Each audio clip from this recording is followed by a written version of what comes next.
we go. 5 seconds.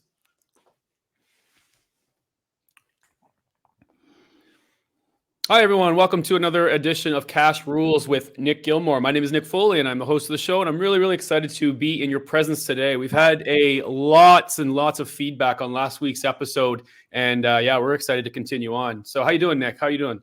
Good, man. How about you?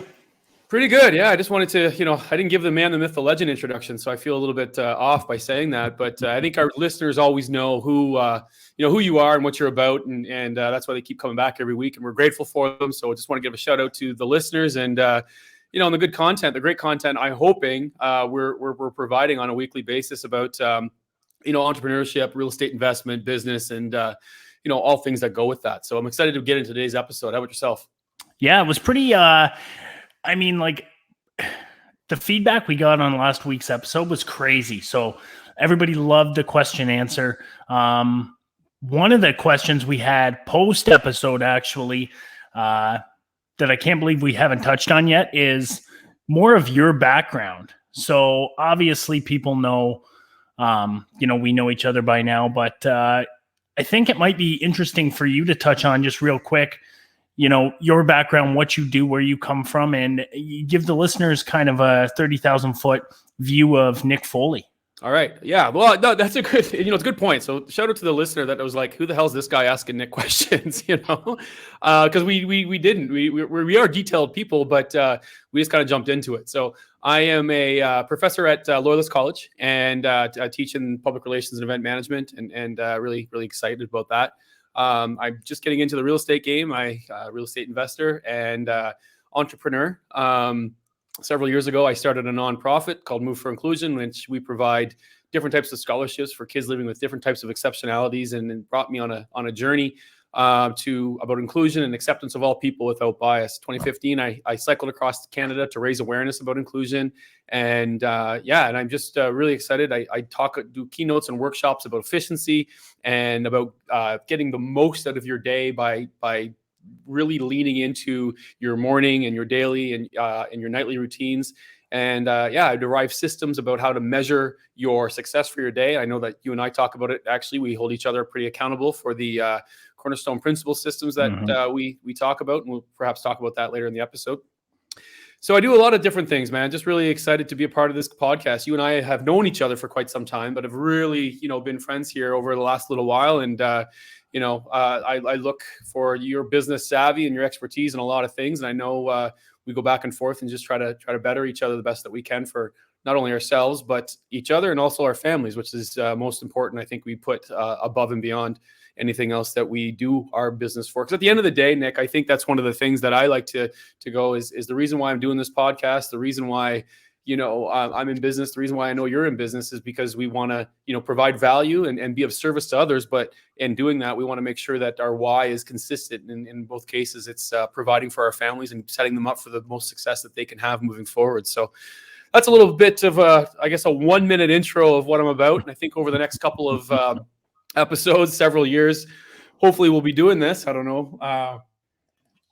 Maybe we will. And, hopefully the audience will get to understanding of what I'm about and who I am, but just here to be of value and of service. Just want to ask some questions so that our audience gets a good understanding of, a lot of the input, a lot of the stuff that we talk about on a weekly basis, my man.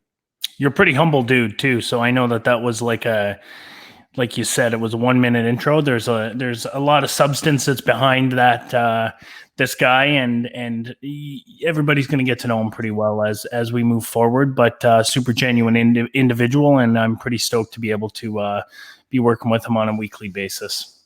I appreciate that, man. Yeah, it was awkward as hell for me to say that. So I'm going to, but I think that's the thing that makes us work, right, Nick, is that we try to be as authentic as we can, pull back the curtain a little bit, and sometimes we're vulnerable. We get a lot of customer, and let's bring it back to the episode here. We get a lot of, not customer, but we get a lot of feedback from our audience members, which was really engaging, which is so great. And this is a testament to who you are as a business person and as an individual to build that audience up in a relatively short period of time. And so I think with an extension of what we talked about last week, we're going to continue to talk about it this week, and we're going to take some audience questions, or audience, that's exactly what they are. Our listener questions, our audience questions. They're not here with us, although that would be a fun show, something to do in the future, perhaps. But yeah, we'll take some audience questions and or listener questions and kind of go from there. If that sounds good for you, you want to get into it? Let's do it. All right, man. So I'm excited by this. I think it's going to be a fun episode. Nick put it out there last week for some great questions, and we got some really, really great questions from all of you. I'm saying questions a lot, so I'll stop with that. However, today we put it out again because we thought it was a great episode. There's some things that we were going to talking about our habits and our grassroots approach and different things like that. But we want to get to our questions first and then work our mindset into it. So I'll ask Nick, you want to ask the first question? So this one came in from somebody I'm pretty familiar with, and it's I would say hugely successful business individual from our area. And it's about business clusters. So what are they and why they're important for businesses? So you touch on this one. Sure. Yeah. I'm happy to do that. That's a really great question. And I'm familiar with the gentleman that did that. Or that asked it. And he's, like you said, he's got his finger on the pulse when it comes to business and entrepreneurship and growth. So clusters are basically, I'm an academic guy, so I like the education and learning. So it was actually derived from a guy named Michael Porter from Harvard. And he started doing a deep dive into what drives industry and business in localities. And so what he came upon, and upon his research, years and years and years of studying, came upon is that clusters are geographic concentrations of interconnected businesses.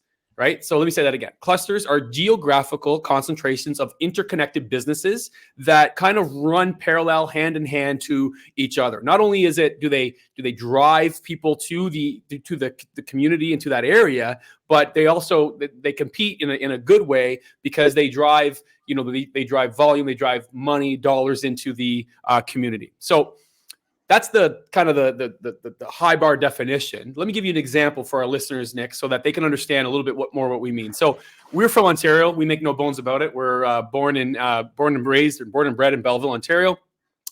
You live in Kingston. I live in Belleville. And one of the things that we have in common is in this area is Prince Edward County. Very familiar, right? You a wine guy? Never asked you that. You a wine drinker? Absolutely, yeah.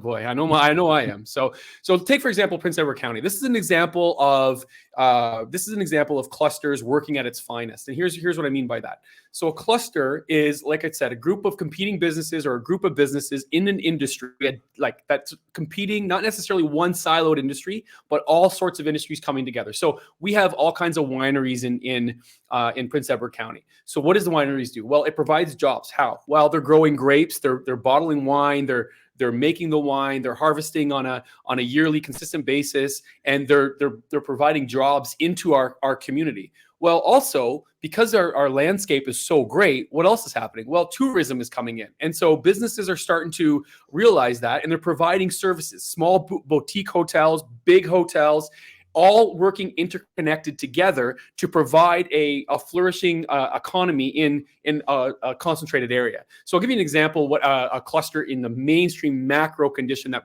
our listeners would understand. So if you were in London, that's called like London, England. That would be an economic cluster. Why? Because there's all kinds of economic economic happenings that are going on a consistent basis that are driving people to the place, to that one area. So in our example that what I used macroly is London. So it's a big, huge driver of economic industry. And what's happening is it's got a good infrastructure, it's got a good quality of life, and people are gravitating towards it. Another good example of clusters would be Silicon Valley, right? Making computer chips and different things like that. And so other businesses are coming up and they're helping distribute the computer chips. And also, we all know with Silicon Valley, social media platforms, all different types of technology platforms, Apple and different things like that. Shout out to Apple, but shout out to anybody that has technology that are making these kind of things. And it's all driving business and economics into one driving area. Does that make sense? Yeah, for sure. And I guess it would almost be similar to, the Nashville country music kind of comparison, but modern day. Yeah, well, absolutely, right? So in Nashville, you look at that, you look at it right now, and this is a great question. I didn't know that you're going to ask. So that's a really good question, because what happens with Nashville, it's like it's driving industry. There's tourism, but there's also the music industry. There's also people manufacturing. I bet you that you would see people in Nashville that within a radius of about 20 miles, 20 kilometers, whatever it is, are manufacturing guitars.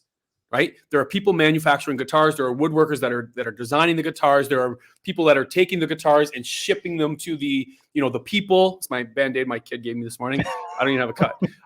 And so they're shipping into country stars, rock stars, people like that, and it drives tourism. So there's lots of boutique hotels. There's lots of hotels. Another great example of it. And here's something that our listeners may or may not know. I'm going to ask you, Nick, and I know you might know I'm not sure. I'm putting you on the spot here. Where is the biggest production of carpet in the world? Right? I know, I just love this stuff. But here's the biggest percentage of carpet in the world is Georgia, right? Georgia. And why is that? Okay, so 90%, 18 of the 35 biggest manufacturing carpet places or companies in the world come from the state of Georgia. Right. So Georgia is really close to different places like Tennessee and things like that, which is Chattanooga was a huge technological hub. And it all kind of works within a radius of each other, where manufacturing, you're having mills, you're having different types of services that needed to be like people on machines that are manufacturing the machines, people that, like I said, shipping, and all these different types of things that have to happen that are happening because the industry in the carpet industry is so big. And like I said, in manufactured or concentrated on this one geographical area. I mean, obviously there's other carpet industry or carpet companies around the world, but in this one geographic area. So it's driving jobs. When people want to come to jobs, what's going to happen? You're going to have good infrastructure. You're going to have, good quality of life, and it's going to allow more people to come and, experience everything that state has to offer, and surrounding state as well, because different types of technology has to occur in order to run the machines that make the carpet. That carpet comes from the yarn, so you have to have mills, and you have to have people that are able to propagate that in the mills, and different things of that nature. So these are all just kind of examples of different types of clusters, not only locally in the county and different areas in our area, and also bigger examples with Georgia and London. And so clusters are driving force to industry in the communities in the city. So what happens when, let's take your example that you just gave with Georgia and with the carpet industry. That is so driven by one thing, right? You've got one lane. Yeah. So what happens if there's a blip in that market? Detroit. Everyone's probably like, what the hell are you talking about? Well, here's the thing. Detroit's a beautiful city, and we know that. And all our Detroit listeners, what's up? Hey, we love you. Here's the thing that we have to understand. In the early millennium, right, in the early 2000s, as you know this, the industry for cars, manufacturing for cars plummeted, right? And because of that, right, all the things that were driving the industry in the car manufacturing industry in Detroit were like everything was going really well, and then when that plummeted, when all these things dissipated, when the companies and the manufacturing companies, it wasn't working anymore, nobody was buying cars, and it went through the floor. Well, all the rest of it followed suit. Right? People started going there. People didn't have to work there anymore. So there was not as much money was coming through. And then because there was not as much money coming through, then they weren't getting the services from the government. See, the thing is, the reality of it is you need municipal government, you need your federal government, your state, your provincial government, and you need local industry to be all working in symmetry to provide what a successful cluster is. In that case, right, when it was one driven, like it was, two or three big companies that were in one concentrated place, the reality of it is when that whole industry went for down the tubes, then everything else slowly followed suit. Right. So now, the manufacturing company, they're starting to come back. But once you lose, a very successful cluster over time, then it takes a longer time to build back up. Right. So ideally, what you want is you want to have these other companies that are thriving. Now, to get back to what you said about Georgia, in that case, when it comes to the carpet, it's very one-sided. But here's the thing, Nick, there's lots of different companies that are making the tools that they need that are going in different directions, right? That are not just concentrated on that one area. So they'll have a little bit more of they have a little bit more of a, what's the word I'm looking for? A little bit more of a diverse ideal or background type thing, because they have all this industry that they've been building up for quite some time, but they're also able to ship in different areas and do different things that bring people and jobs to the community. So that's a really good question. So now, Detroit, and shout out to our listeners from them, they're building themselves back up. It's taking time, but they'll get there because we know those people and they're gritty and they're awesome, right? As we know. Relentless. Yeah, I think that's it. I think that's a good, a good little spot. I mean, I introduced myself. This is the most I've talked on our podcast from the beginning. So I just love this kind of stuff. I think clusters, like I said, it drives business. It's geographical concentrations of industry and interconnected companies. And this is my jam. I like learning about all this stuff. So good question. I couldn't hear what you said. Siri just went off on me. I don't know if you caught that. Anybody see that? All right. We're gonna get to some more questions here, and I'm gonna throw it back to you, Nick, because I know you're comfortable in the captain's chair here. So, can you talk about mental health and the importance of good practices for busy people, and how to navigate through roadblocks, and if do you have any resources? Find resources. So something I always say, you need to get your mind right before you can do anything else, and that's a very blunt way and a very ignorant way to kind of say it, but it's direct. And anyone who knows me knows that I'm very direct. But getting your mind right means being healthy, having a healthy mindset, understanding yourself, understanding what you need and the people around you, what they need in order for you to be able to fire on all cylinders. So the importance of mental health, I mean, with everything that's going on in the world and all the different factors that play into our daily life is so important because, and we kind of ended the episode last week on this point. If you're not showing up, and if you're not showing up 100% for yourself, and you're not keeping yourself healthy and looking after you, then you can't look after everybody around you. So importance of mental health is one of the most important things in business. Number one, how busy people navigate it. That's a tough question because I'm not a professional at that. And I've struggled with being able to navigate my own mental health because my philosophy is build, work, get crazy. And it's worked for me. So it's hard for me to falter that mentality of all in all the time because it's always worked, and it's always been something that I can't, if it's not broke, why fix it? But I think as the years go by and as I have more time in this game and on this board game of entrepreneurship, and I understand the longevity and how you are really able to be a long-time player in this game is by keeping it right up here. And if you look after your mental health, you look after yourself, then everything else is going to fall into place. Roadblocks, find resources.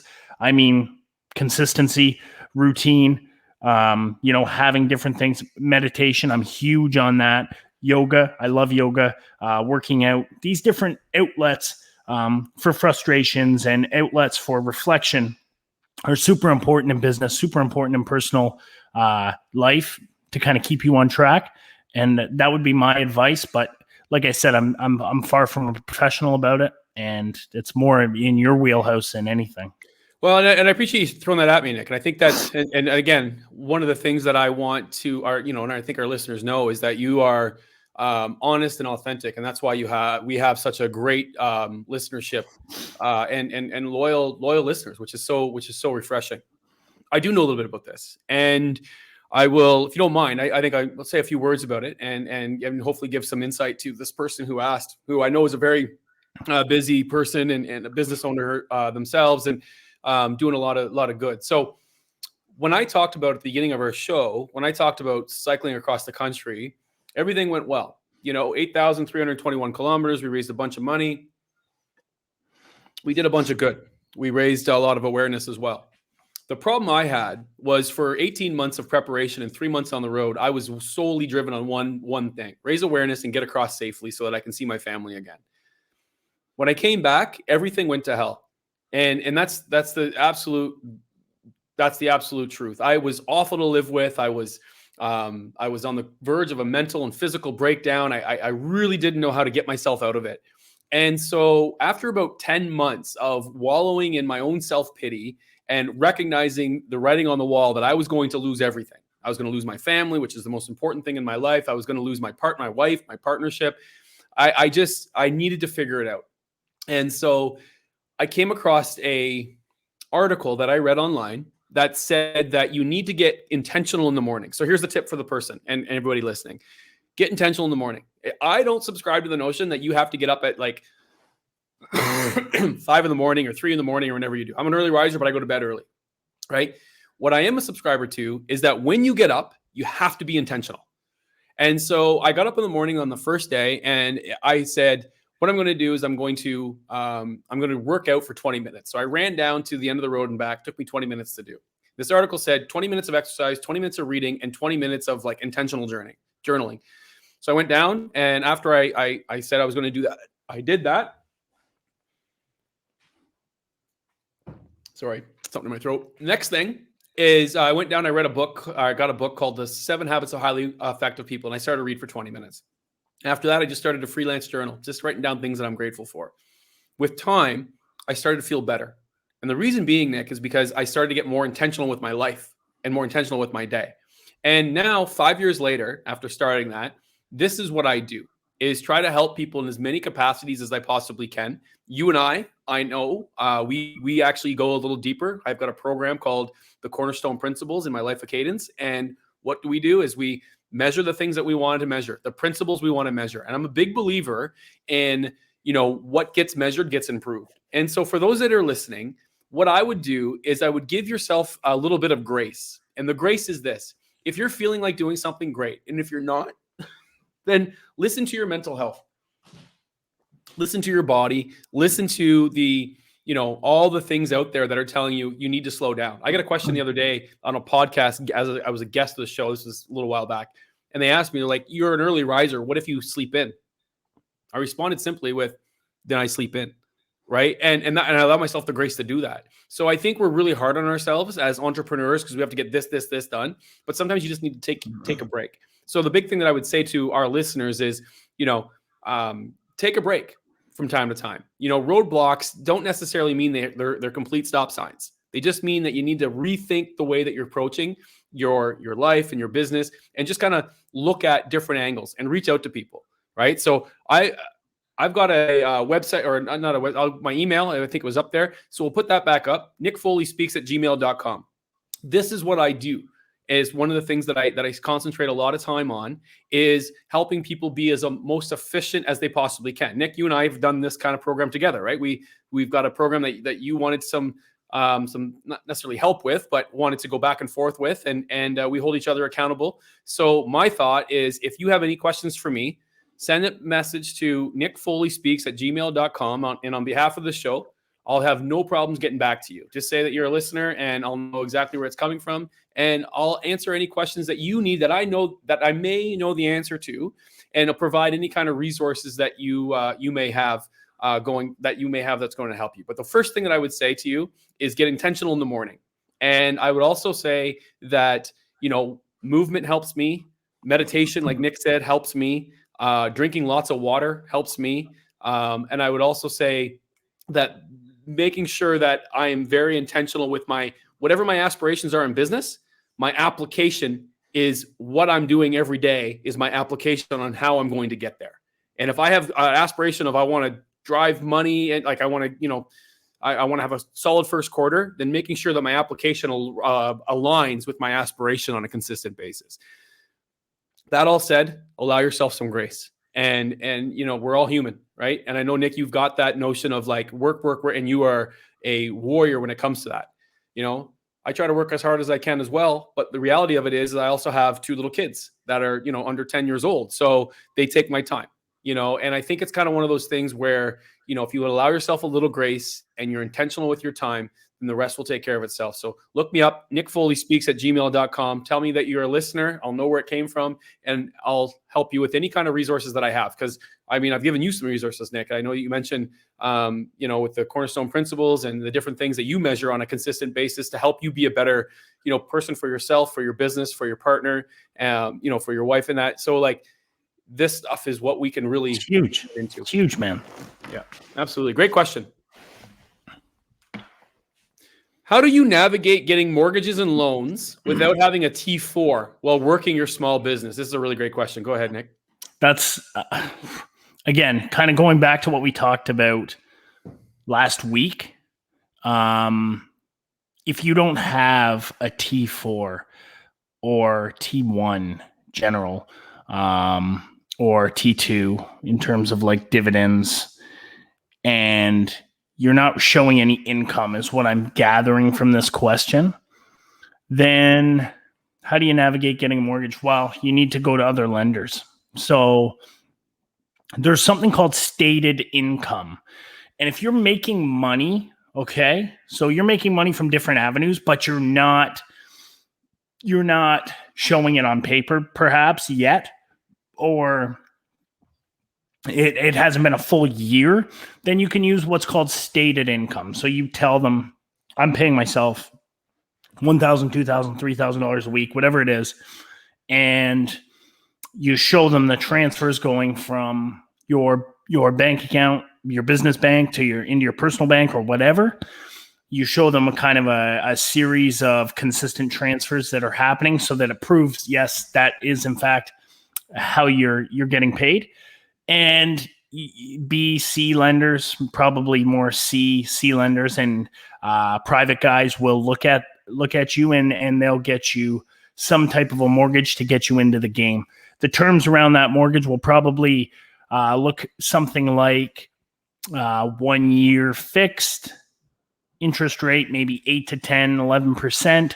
And then there's going to be lender's fees tacked onto that as well.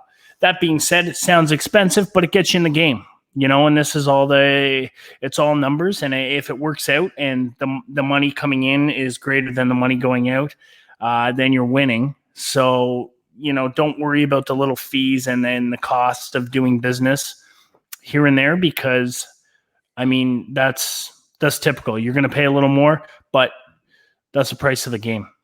Question for you though. You said something that, you're winning with money coming in, money going out, but talk a little bit about appreciation in the long-term game, because I feel like a lot of people are just like, they're stuck on that term, right? What's the term that you and I talk about? We talked about it yesterday, mailbox money. Oh, I just want mailbox money.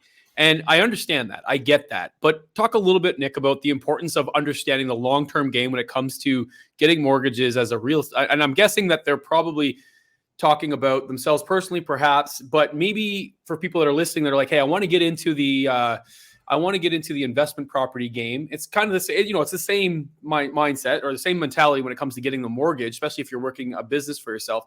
Talk a little bit about the importance of appreciation and seeing the long-term about that and not concerning yourself with money in, money out. So here's the thing that everybody gets fucked up on. They expect and they think that the second you invest in something, or the second you buy a rental property, or the second you start a business, our age group, the younger generations, they think, I'm going to start making money.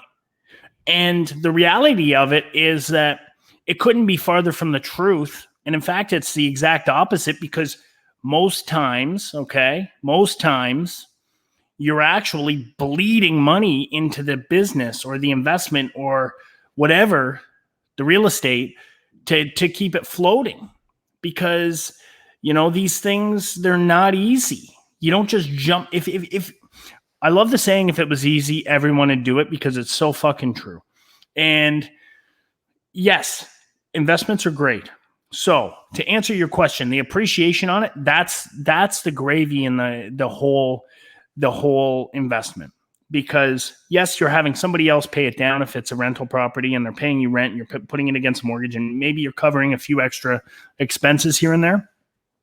But over the course of 25 years, okay, not only is that mortgage getting paid down, but the value of the property is going up.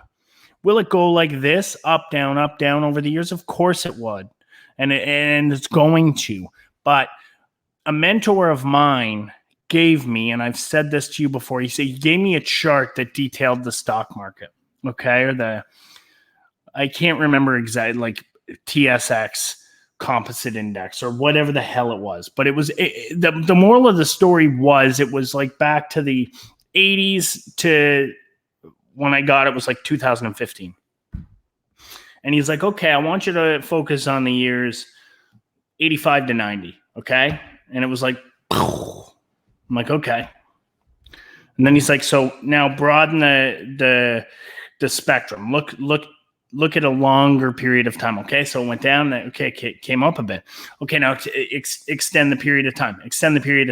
And what you notice that from the point we started and from today, how much it had gone up. And this is what you need to focus on. And what I always preach, it's play the long game. I'm not saying there's no short game. That's not what I'm saying. But what I am saying is, if you're a traditional investor and if you're somebody who wants to do this and wants to do it well, 9 times out of 10, you need to play the long game. And there's very few short opportunities that are going to pay off, in my experience.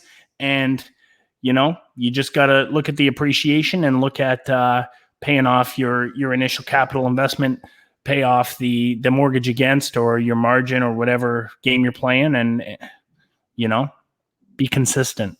So my question, that's a great answer, Nick. So my question for you then is, and I know you get this question a lot from people, is what would you say? People are saying that, the price for houses is extraordinarily high. What would you say about people saying, well, do I get into the market now or do I wait? It's always a good time to buy. So I say this 15 times a day because people always ask, should I wait? Should I buy? Is it, I don't want to buy at the top. Well, if you want to get in, you got to get in.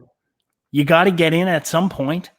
Okay, it's an investment. It's an asset. If we're talking about real estate, you're buying it and you're holding it. Okay, you're diversifying your cash. You bring in the cash and you need to deploy it and invest it. That's how you make money. It's a very simple idea. And the fundamentals, you need to study the details of how you're going to invest your money, but it's as simple. Make money, deploy money into things that are going to make you money. Like if you buy a house at $700,000 and you think you paid too much, and in 5 years it goes to 600, who gives a fuck? Doesn't matter. Because in 5 years, you've probably paid it down $50,000 from the rent you took in that wasn't your capital. What was the ROI on your capital that you put in? That's the question. Look at the capital you put in. Yeah. Well, that's a great answer, Nick. And the thing is, and I know you live by that, is because you said 2 words for me when I came to you with my income property, the one that, like the one that I had to get into the market. And your response after I said it to you, and I'll explain in a second, but you just said buy it, right? The price was great, and I said, but the renters, are not, they're paying a less than market value monthly rent. And you said, what's your long-term game? I said, this is what I want to do to get into the industry. He's like, buy it.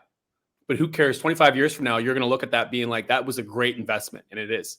So, so just speaking to that, I wanted to give our listeners that example of, just simply you're like, it's covering the mortgage. It's not covering every single thing that I need. But like the reality of it is like you said, if it's a long-term game for you, buy it. If you're looking to flip this in 2 days, then it's not worth it. But why would you want to do that? Don't get into this unless you're doing it for long term, right? Here's a funny story that I'll tell, and I tell this all the time to people who want to listen to me shoot my mouth off. And it goes a little something like this. There was a property I wanted to buy, okay? And I obsess about things. So if I want something, I don't stop thinking about it until I get it.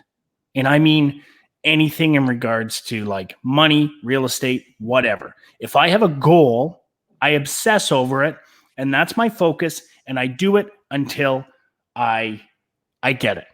And of course, saying that with our mental health discussion, that's a whole different story. But being honest with everybody who's listening, that's my approach. Does it work? Yes. Is it healthy? I'm not saying that. But I obsess over getting these things.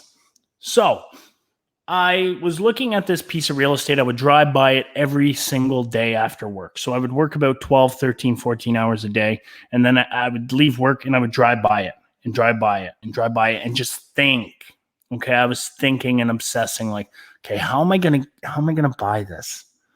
Okay. Because I already had a few CMHC secured mortgages. So I knew I was going to have to come up with the 20%. And I'm like, oh, that's a lot of money at the time.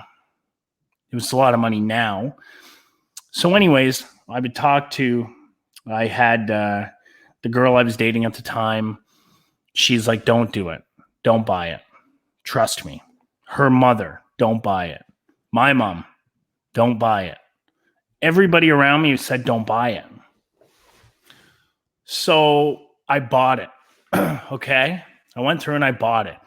That property I paid $400,000 for. And that was in 2015. So what's that? 5-7 years ago? Yep. That property I paid $400,000 for. Okay. I put $81,000 down. That property today is worth $950,000. Okay. So that's a lot. That's a lot of money. That's a huge. So on that $80,000, okay, not even including what the property has been paid down. I put 80,000 in, and I've made 450. Right. So that's huge. But point of the story is trusted my gut and made it happen. Well, let's talk about making it happen. And I don't know how much you want to get into this, but you said that's a lot of money to go down. It is $80,000, $81,000 on a $400,000 purchase is a lot of money. What did you have to do in order to get the 20%? Can you reveal that? Oh, I had some money saved up, not that much. So I had a little bit of money saved up. I think I might have had like 30 grand. And this was in the early stages of my store. So I was making like 30 grand a year, 40 grand a year, maybe. So not a lot.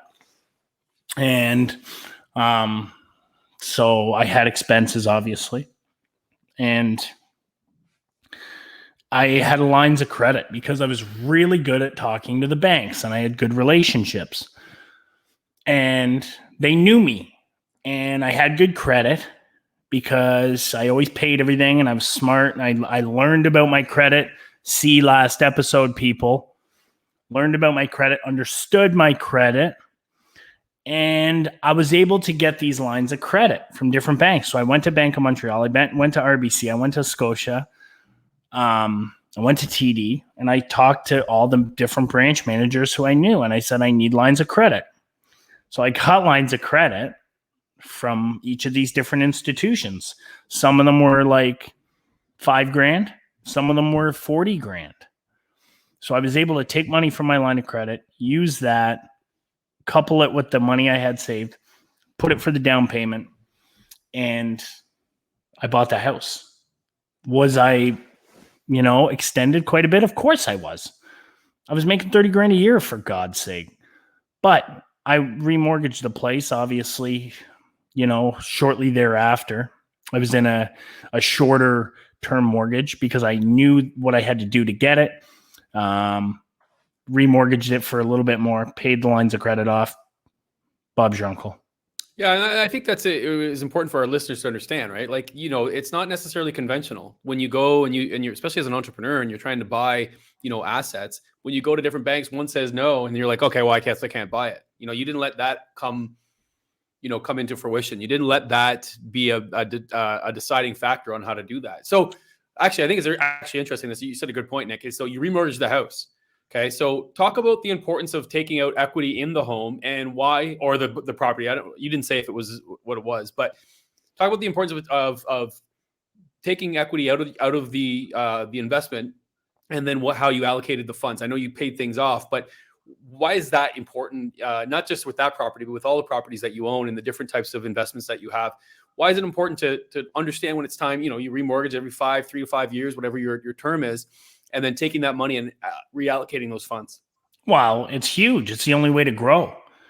And again, unless you're coming from super rich family, or you've been gifted $1 million, or you have access to some type of capital. If you're a grassroots entrepreneur, like so many of us are, you really need to access all the capital you can, again, by using the banks and using people who have money.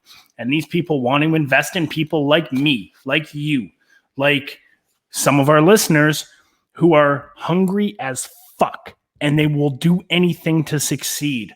Those are the people. Banks, although on the surface they pretend like they don't like those types of people, they love them because they know they always get their money. Always. Private investors love these people.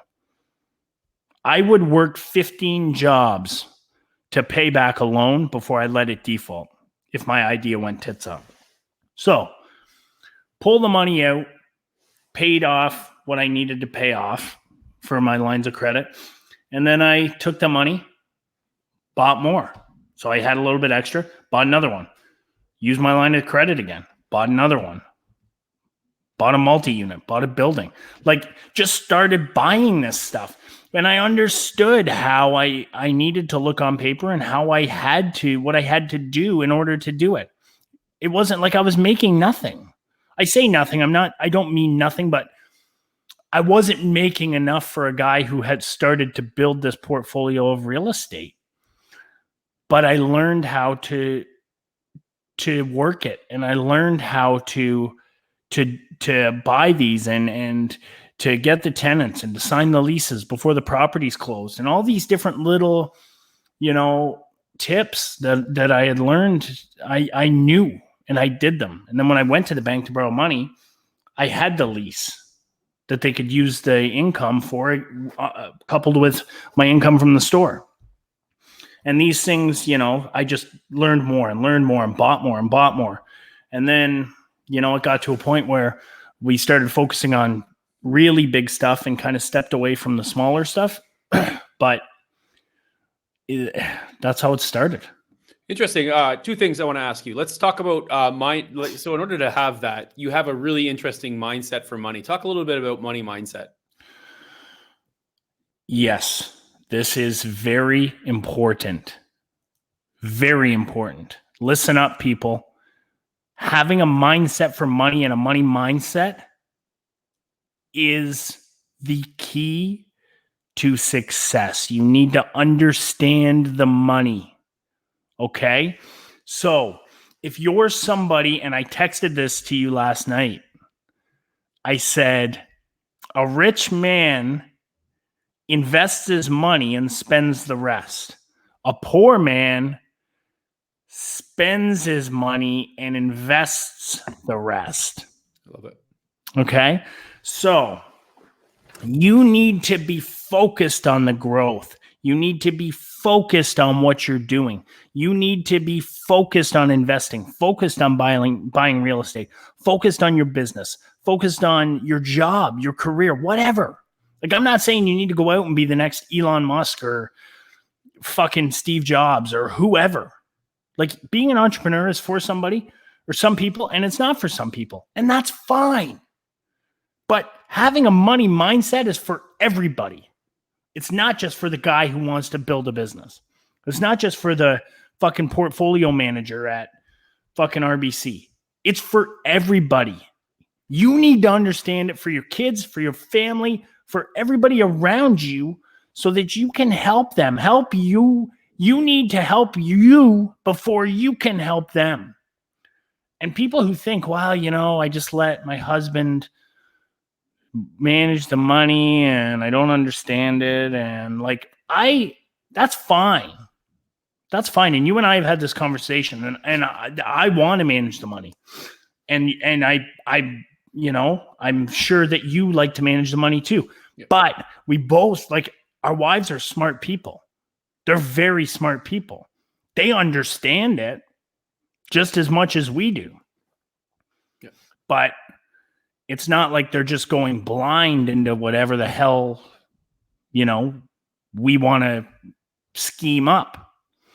So understanding money, okay, focusing on your goals, and then accessing your money to invest is key. No, I love that. It's great insight, great mindset. I'm interested, Nick, before I get to the next question, at what point did you, in your, you know, your organization, your corporation, when did you decide to get out of like the single families, multi-units to scale up? Like, how did you know when that was the time? Because you talked about the only thing that prompted that question was when you were answering the last question, you mentioned you bought a duplex, you bought a single, you bought this, that, and then you started buying buildings and things like that. So how did you know when it was time to liquidate some assets in order to, you know, put it into other investments? Well, the entry level for larger projects is greater. Okay. So the entry level, meaning the capital investment to get into these things, is a lot more. So instead of talking about tens of thousands, we're talking about hundreds of thousands or a couple million. So you need to have access to this capital to get into the bigger projects. Furthermore, when you're looking at single family homes, the valuations on them is based on like a direct comparison approach. And I know every bank is different. So direct comparison means, okay, they look at your neighbor's house, they look at like another bungalow in the neighborhood, what it sold for. That's the value of your property. Once you get into like 5, 6, 10, 20, 100 units, bigger projects, they start to use what's called an income approach. And an income approach is where they take your net income, okay? So how much you make minus your expenses, your net income, and it becomes directly proportional to the value of the building, okay? So the more rent you make, the more the building is worth. Okay, so this is where the real estate game really becomes interesting and really starts to get fun, because you're able to plug and play different things. Okay, well, what if I get the rent up here? Okay, what if I add 3 more units? What if I put a story on this building? You know, this is a project we're looking at now. What if we add another story and 5 more units? Then the value goes up because we're getting more rent. Then you got to learn how to navigate with the city, with the township, wherever you're doing it. You got to understand engineers and architects and drawings and all this other stuff. And that is really when it starts to excite me. And, you know, to kind of just circle around to the start of that question, I knew it was the right time when I was able to get enough money to start playing in some of those deals. And I also knew, okay, because I brought my brother on board, who was coming from the development and large corporation kind of environment. Okay, so I knew I had a partner who was very savvy in this, and you know, where I wasn't strong, he was extremely strong, and we were able to complement each other's strengths, and we pulled the trigger, and we pulled it in a big fucking way. And, you know, it's been going well. Well, let's unpack. There's so much to unpack here, Nick. Hopefully we'll get to all the questions, but if we don't, we'll circle back the next week for sure. When is it a good opportunity or a good idea to bring in a partnership then? Because I don't think we've touched upon that over the last month or so. Yeah. Well, I mean, it depends who they are. It depends who they are. It depends where you are in your growth and what your goals are. Okay, so I have a goal in mind for myself, and it's fucking astronomical. Okay, am I going to get there? Of course I am. Of course I am. There's no question in my mind. Am I going to get there by myself? No. So number one, I've identified that, okay? I cannot get there alone. I cannot get to this goal alone, okay? So once I've identified that, then, okay, now I know I need partners. So who are those partners going to be? They need to be someone I trust, someone who brings value, someone who complements my strengths, okay, and I complement theirs. They fill in where I'm weak. I fill in where they're weak, and they add value to the project, okay? So I'm not saying bring in one partner for everything. You may have 10 partners for 10 different things, and that's okay. That's okay. A mentor of mine, he's a huge advocate for having partners and how it's structured and the way it looks. And he's a brilliant, brilliant guy. He's an accountant by trade. But he's just, you gotta look at everything as like an individual situation and analyze it. You can't say a blanket statement, partners are good, partners are bad, because I've heard that too. And, I get it. Of course I get it. But it's like, it's a case by case situation. And you got to know who you're partnering with and what they bring to the table. And if the answer is they bring nothing to the table, see ya. Yeah. Next. No, and I think that's a great statement too, right? Like, be clear on that. And, you and I talked about a few things, and one of the things that you said in our dealings when we were chatting about a few things that we didn't end up doing, but it's you said something that I thought really resonated with me. It's like, we have to get very, very clear on what everybody's job is. And that's sitting down, putting all the partners in a room, or however you do it. Maybe it's over a beer or a glass of wine, but really leaning into what everybody's job is. And I think it gets convoluted when people are just like, oh, we're all partners. Talk a little bit about the importance of knowing your role. Fuck, it's so important. Everybody needs a job, and that needs to be established, because otherwise it's a fucking huggy, kissy love fest where, oh, yay, we're going to go into business and we're going to be rich. And, Johnny's going to fucking, okay, John, you set the bank account up, and then I'll do my thing. And I'm good at talking. It's like, no. Number one, who's the leader? I'm the leader. Okay. This is my project. I'm bringing people in. Number two, why are you in? Okay. Foley, you're in because you're very analytical. Okay. You understand, how we're going to grow this. You're very good at management.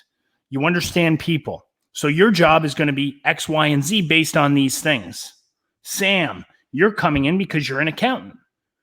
Okay. You're a genius with numbers. We need that. Great. So right now I've brought in 2 partners who, if they partnered, I basically have made myself irrelevant to the deal because I brought in 2 such strong partners, but I brought the deal. And this is how you build good partnerships. Okay. So yes, I brought Nick in, I brought Sam in. Okay. Now we fucking get it. I know what I'm doing. Both of these guys know what they're doing. And you unleash ahead and you attack the project. And you also be very strategic about timelines. Okay, January 1st, 2020. This is where we're going to be. If we're not there, why aren't we there? We're having a serious fucking discussion on why we're not there. If we are there, congratulations. Continue pushing. Okay? So, one thing I see all the time is people are very, very, very... everybody wants to pat everybody on the back all the time, okay? And say, great job. And that's good. That's good, okay? I'm not saying anything wrong about it. But we hesitate. We hesitate to have the difficult conversations in business like, okay, well, we wanted to be at $1 million by January 1st, 2020, and we're at 850. Why? Why aren't we there? Or we're at 999,999 cents. Why didn't we hit the million? That is important because it's not good enough to not be there if that was our goal. And if you're very realistic with your goals, okay, you're very realistic and you understand them and you don't make it, then a serious fucking conversation needs to be had as to why and how you're not going to let it happen again. And I think it shows that the accountability, right? Like if my department is, managing people and we have a culture problem, then it comes to me, and it doesn't get lost in the, it doesn't get convoluted, it doesn't get lost in the guise of running a day-to-day business. So I think it's very important, like you said, is to making sure that everybody understands their role and the expectations of the of the partnership moving forward. Doesn't mean you can't be buddies either. No, of course not. But you just need to have these conversations. I would nail you in 2 seconds as you would me. Yeah. If I'm showing up to late every day because I'm out partying, drunk, hungover, you are going to be all over me. I know that for a fact. I'm not saying I go out and get drunk and party all the time anymore. I used to, but you are going to say, look, this is not working. Yeah. Do you want to be a part of this or not? So, and understand that your partners aren't there to stroke your ego and tell you how good of a job you're doing. They're there to keep you accountable as well, and you are to them, and you owe it to them to do that. And if you aren't having those serious conversations with them, then you are actually doing the opposite of what a good friend would do. Yeah, and I think that speaks to that is, the best friends out there are the ones that if you're partnered with them or you have, you run into a partnership where you can have that very serious conversation, but in the same breath or after it's like, are we done? We got it? Everyone clear? Yep. How's the wife?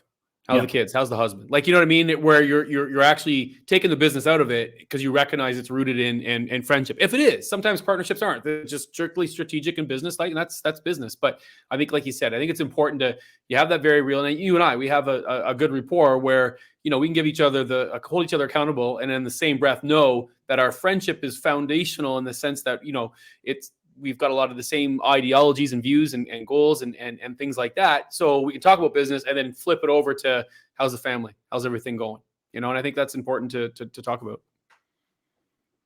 All right. Next question here. What are the pros and cons of open-ended and closed-ended loans? Fixed rate versus variable rate? Things like that.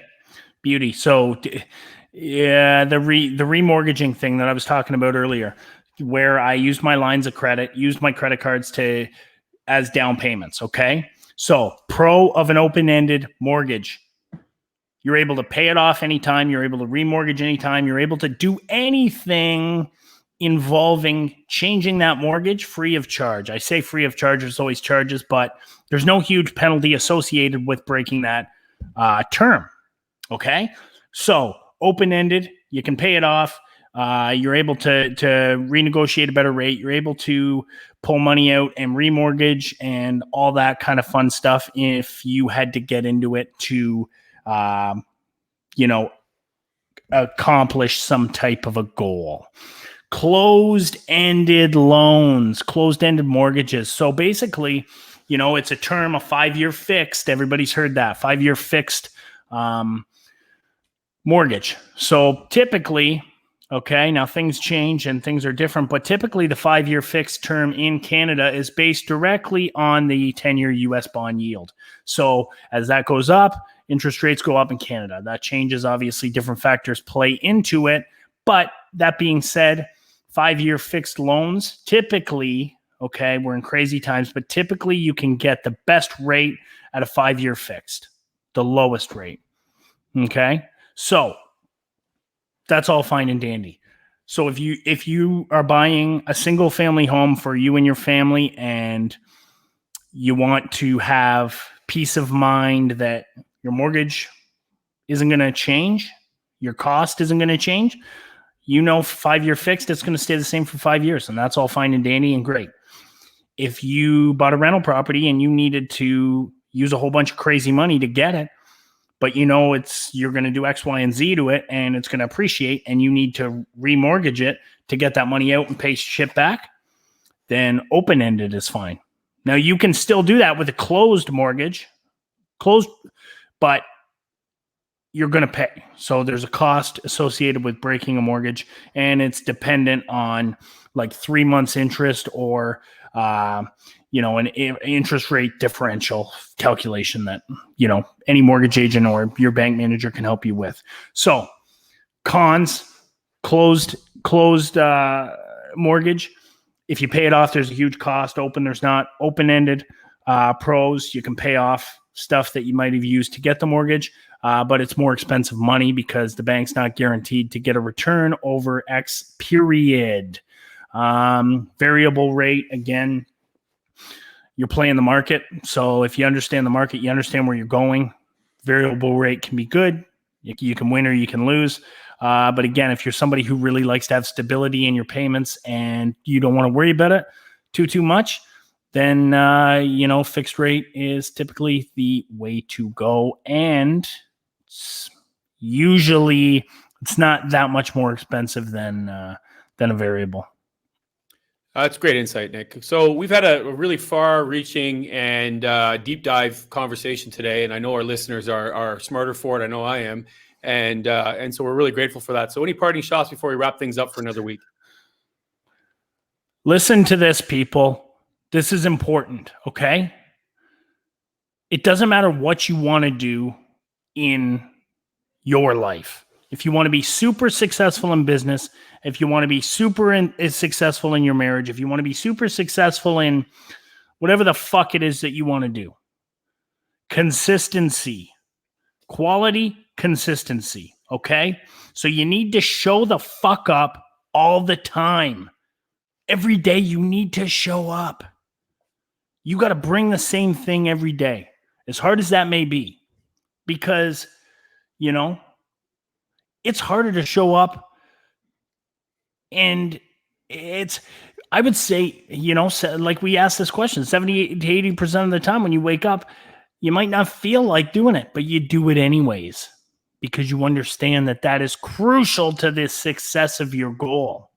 So again, if your goal is, I want to fucking have $500 million, or your goal is, I want to take a vacation 10 times a year, you need to be consistent in whatever it is that you need to execute to achieve that goal.